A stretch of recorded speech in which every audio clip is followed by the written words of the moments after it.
السلام علیکم ورحمۃ اللہ وبرکاتہ نحمده ونصلی علی رسولہ الکریم اما بعد۔ آج کا سبق سن لیجئے۔ آج کے سبق کی سرخی ہے سورہ فاتحہ میں شفا ہے، اس پر ضرور عمل کیجئے۔ اب قصہ سنیے۔ بخاری شریف میں ایک قصہ آتا ہے کہ کچھ صحابہ ایک سفر میں ایک عرب قبیلے کے پاس سے گزرے تو صحابہ کہتے ہیں کہ ہم نے ان سے درخواست کی، بھئی ہمیں بھوک لگ رہی ہے، ہماری میزبانی کریں۔ قبیلے والوں نے انکار کر دیا۔ اب ہم جو بڑے پریشان تھے، خدا کی شان، وہیں ہم گاؤں کے باہر ٹھہرے ہوئے تھے تو گاؤں کے جو سردار تھا، ان کے سردار کو ایک بچھو نے ڈنک ماری، کسی بھی علاج سے اس کو صحت نہیں ہوئی۔ بالآخر وہ آپس میں کہنے لگے، یہ مسافر جو آئے ہیں کچھ اچھے لگ رہے ہیں، ہمارے یہاں ٹھہرے ہوئے ہیں، شاید کوئی ایسا شخص موجود ہوگا جو اس کا علاج جانتا ہو۔ بالآخر یہ لوگ سارے کے سارے ہمارے پاس آئے، بھئی ہمارے چودھری کو جو ہے بچھو نے کاٹ لیا ہے، بہت پریشان ہے، ہم علاج کر رہے ہیں، کوئی فائدہ نہیں ہو رہا، تمہارے پاس اگر کوئی علاج ہو یا کوئی جھاڑ پھونک کرنے والا ہو تو بھیجو۔ جب ہمارے پاس وہ ضرورت لے کر آئے تو صحابہ کہتے ہیں کہ ہم نے کہا علاج تو ہم جانتے ہیں، لیکن چونکہ تم نے ہماری میزبانی نہیں کی نا، ہم علاج نہیں کریں گے۔ ہاں، اس شرط پر علاج کریں گے کہ یہ علاج کرنے کے بعد کچھ پیسہ دینا ہم کو، ہم مسافر ہیں، ہمیں ضرورت ہے پیسے کی بھائی۔ تو آخرکار چونکہ وہ چودھری تھے سب گاؤں والے، انہوں نے کہا کہ چلو آپ علاج کرو، فائدہ ہو جائے گا تو ہم جو ہے کچھ بکریاں دے دیں گے تمہیں۔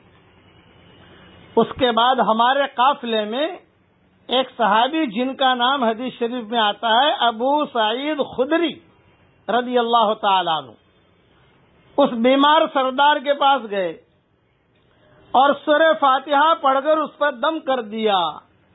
جب بھی گھر میں کوئی بیمار ہو، سب سے پہلے سورہ فاتحہ پڑھ کے دم کرو، یہ میری نصیحت یاد رکھو۔ ادھر ادھر مولوی کے چکر میں مت پڑو، ادھر ادھر عاملوں کے چکر میں مت پڑو۔ کوئی کہے گا کالی مرغی لاؤ، کوئی کہے گا کالا بکرا لاؤ، کوئی کہے گا اتنے پیسے دو، کوئی کہے گا میں یہ پانی فلاں جگہ سے لاؤ، خواہ کی پریشانی میں مبتلا ہوں گے آپ۔ سورہ فاتحہ میں اللہ نے شفا رکھی ہے، فوراً پانی پر پڑھ کے دم کر دیا اور اس کو دے دیا، فوراً جو اس پر پڑھ کے اس پر دم کر دیا، یہ ہمیشہ یاد رکھو۔ چنانچہ ابو سعید خدری رضی اللہ تعالی عنہ نے سورہ فاتحہ پڑھ کر اس پر دم کر دیا، جس سے وہ اسی وقت شفا یاب ہو گیا، چنگا ہو گیا، چنگا منگا ایک دم دھڑلے سے اچھا ہو گیا۔ اب جب وہ اچھا ہو گیا تو وہ خوش ہوا۔ اب وعدے کے مطابق انہوں نے بکریاں بھی دی، سب ساتھی خوش ہو گئے۔ اب جتنے ساتھی تھے انہوں نے آپس میں بانٹنے کا مشورہ کیا، لیکن ابو سعید خدری کو تھوڑا سا شک ہوا کہ یار پیسے تو لے لیے ہیں، بکریاں تو لے لی ہیں، لیکن قرآن شریف پر یہ اجرت لے سکتے ہیں نہیں لے سکتے، کیا ہے کیا نہیں، اس لیے ابھی آپس میں بانٹو مت، بلکہ ہم واپس جب جائیں گے حضور صلی اللہ علیہ وسلم کے دربار میں، وہاں جا کر یہ مسئلہ پوچھ لیں گے کہ ہمارے لیے حلال بھی ہے یا نہیں۔ چنانچہ یہ جماعت ابو سعید خدری رضی اللہ تعالیٰ عنہ والی واپس آئی، حضور صلی اللہ علیہ وسلم کو سارا قصہ سنایا اور بکریاں بھی سامنے کھڑی کر دی کہ حضرت یہ بکریاں ملی ہیں، اب اتنا بتائیے کہ یہ جائز ہے کہ نہیں۔ یہ سن کر حدیث شریف میں آتا ہے حضور صلی اللہ علیہ وسلم ہنس پڑے۔ گزشتہ کل اللہ ہنسے تھے جو میں نے قصہ بیان کیا تھا، اور آج حضور ہنس پڑے، ایک دم سے ہنس پڑے، اور حضور نے پوچھا پہلے یہ بتاؤ تمہیں کیسے معلوم ہو گیا کہ سورہ فاتحہ میں شفا ہے، پہلے یہ بتاؤ۔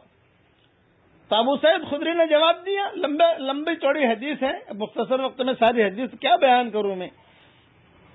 آپ نے پوچھا تمہیں کیسے پتا چلا کہ سورہ فاتحہ میں شفا ہے؟ ایک، پھر آپ نے حکم دیا یہ حلال ہے، تم سب کھاؤ، آپس میں تقسیم کرو اور میرا بھی حصہ رکھیو، میں بھی پارٹنر ہوں اس میں، میرے گھر بھی بھیجیو، میرا بھی حصہ رکھیو. یہ حدیث شریف میں آتا ہے کہ اس کو کھاؤ اور میرا بھی اس میں حصہ رکھو، میری بھی پارٹنرشپ رکھو، اور میرے گھر میں بھی ایک دو بکریاں جو بھی آتی ہوں، یعنی تم سب جو ہے بانٹو، یہ سمجھ لو گویا میں بھی تمہارے ساتھ تھا اور ایسے میرا بھی حصہ لگاؤ. یہ حدیث بخاری شریف میں ہے. اس لیے یہ ذہن میں رکھو کہ سورہ فاتحہ میں اللہ نے شفا رکھی ہے. کبھی انشاءاللہ اللہ نے توفیق دی تو سورہ فاتحہ پر اور بھی بیان کروں گا. اب تو میری نصیحت اتنی یاد رکھو، گھر میں کوئی بھی بیمار ہو، بچہ بیمار ہے، یہ دوا کرنی ہے، لیکن سورہ فاتحہ پڑھ کے فوراً دم کر دیجئے، اور پھر پانی کی طرف اپنا منہ تھوڑا سا قریب کر کے سورہ فاتحہ پڑھیے، منہ دور نہیں، اس طریقے سے پڑھیے کہ آپ کے منہ کی ہوا جو ہے نا یہ پانی میں جائے، ایسا قریب کر کے، اور سورہ فاتحہ پڑھ کے دم کر دو. اللہ کی ذات سے امید ہے فوراً شفا ہو جاوے گی. اللہ تعالی ہم سب کو عمل کرنے کی توفیق عطا فرمائے. زیادہ عاملوں کے چکر میں، باپوں کے چکر میں، مولویوں کے چکر میں، تعویذوں کے چکر میں مت پڑو. قرآن میں اللہ نے شفا رکھی ہے، قرآن میں اللہ نے شفا رکھی ہے، اس لیے قرآن کو مضبوطی سے پکڑ لیجئے. اب پڑھیے میرے ساتھ، اللہم اشفنا واشف مرضانا. اے اللہ تو ہمیں شفا دے اور ہمارے سارے بیماروں کو شفا دے. آمین آمین. وآخر دعوانا ان الحمد للہ رب العالمین. اعوذ باللہ من الشیطان الرجیم. بسم اللہ الرحمن الرحیم. الحمد للہ رب العالمین الرحمن الرحیم مالک یوم الدین. ایاک نعبد و ایاک نستعین. اهدنا الصراط المستقيم صراط الذين أنعمت عليهم غير المغضوب عليهم ولا الضالين. آمين. صدق الله